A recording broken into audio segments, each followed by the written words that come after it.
Generally ఎవరన్నా పెద్దవాళ్ళు వయసులో ఉన్న పెద్దవాళ్ళు ఎవరన్నా ఇంటికి వస్తే తెలుగు సంస్కృతి ఏంటిదంటే మా ఇంట్లో ఉన్న వాళ్ళను దీవించండి అని అంటాం. అట్లేదన్నా జరిగి ఉండొచ్చు గతంలో.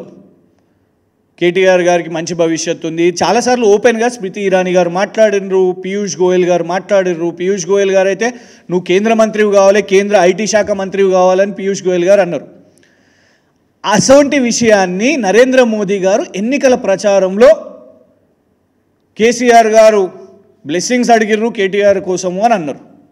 అట్లాంటి వ్యక్తిని మేము మళ్ళీ నమ్ముతామా? అట్లాంటి వ్యక్తిని ఎవరన్నా నమ్ముతారా?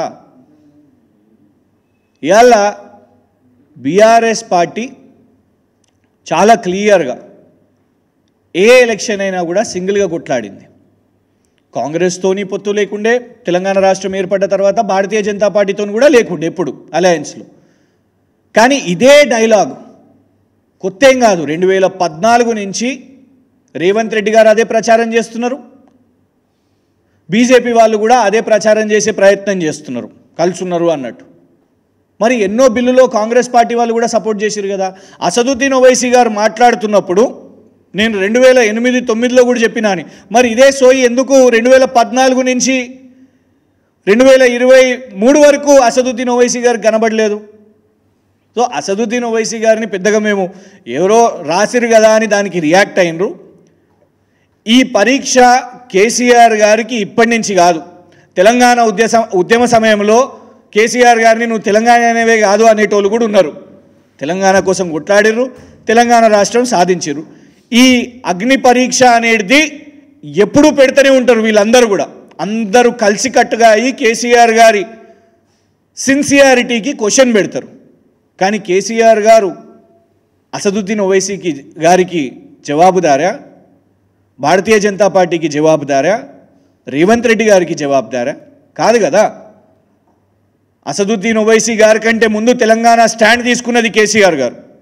నరేంద్ర మోదీ గారి కంటే ముందు స్టాండ్ తీసుకున్నది కేసీఆర్ గారు తెలంగాణ గురించి.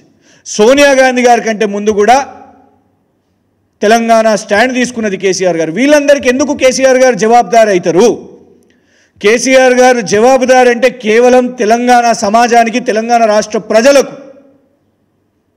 అండ్ ఏ ఎలక్షన్ పోయినా ఇదే కేసీఆర్ గారి ముఖంతోని, కారు గుర్తుతోని మాత్రమే పోయినాం. ఇన్ ఫ్యూచర్ కూడా అదే వెళ్తాం. అలాంటి స్టేట్మెంట్స్ని దయచేసి సీరియస్గా కూడా ఎవరు తీసుకోవద్దు.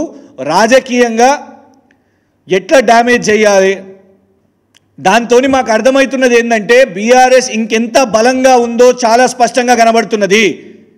డే 1 నుంచి బీఆర్ఎస్ ఖతమైంది అని గొంతెత్తి చించిన కేసీఆర్ గారి పేగులు మెడలు వేసుకుంటాం, కేసీఆర్ గారిని బొంద పెడతాం అని మాట్లాడుతున్న రేవంత్ రెడ్డి గారికి కూడా బీఆర్ఎస్ ఎమ్మెల్యేలు కావాలి. సో ఆ అలయన్స్లు విషయం మీద పెద్దగా అసదుద్దీన్ ఓవైసీ గారు మాట్లాడినా, ఇంకెవరు మాట్లాడినా కూడా దాంట్లో సీరియస్నెస్సే లేదు. అట్లాంటిదే ఉంటే కవిత గారు ఎప్పుడో వచ్చేస్తుండే బయటికి. విచిత్రం ఏంటంటే రేవంత్ రెడ్డి గారు మొన్నటి వరకు అసెంబ్లీ ఎన్నికల కంటే ముందు అరెస్టు లేదు, చూసిర్రా కలుసున్నారు, అరెస్టు లేదని. దాని తర్వాతనేమో చూడండి బెయిల్ వస్తుంది, కలిసిపోయారు బెయిల్ వస్తుందని. ఇప్పుడు ఏం మాట్లాడతలేరే? మరి అరెస్టు కూడా అయిపోయారు, బెయిల్ కూడా రాలేదు. అరవింద్ కేజ్రీవాల్ గారు జైల్లోనే ఉన్నారు. వారికి పాపం కోర్టు తీర్పులు వచ్చినా కూడా మళ్ళీ అడ్డంకులు వస్తున్నాయి. కవిత గారు కూడా అక్కడనే ఉన్నారు. సో ఇవాళ అరవింద్ కేజ్రీవాల్ గారి పార్టీ ఇండియా అలయన్స్లో ఉన్న పార్ట్నర్లు అఖిలేష్ యాదవ్ గారు మమ్మల్ని ఎప్పుడు అట్లా అనలేదే. కవిత గారిని అరెస్ట్ చేసి జైల్లో పెట్టినప్పుడు అదే ఇండియా అలయన్స్లో ఉన్న పార్ట్నర్స్ కండెమ్ చేశారు. శివసేన ప్రియాంక చతుర్వేది గారు చేయలేదా? ఎంతోమంది చేశారు. సో ఇవాళ ఈ రెండు పార్టీలు తెలంగాణ రాష్ట్రంలో ఇది వేగ్ అండ్ వైల్డ్ ఎలిగేషన్స్ కానే కాదు. రేవంత్ రెడ్డి గారు అండ్ భారతీయ జనతా పార్టీ కలిసి ఉన్నాయి అని చాలా స్పష్టంగా కనబడుతున్నది.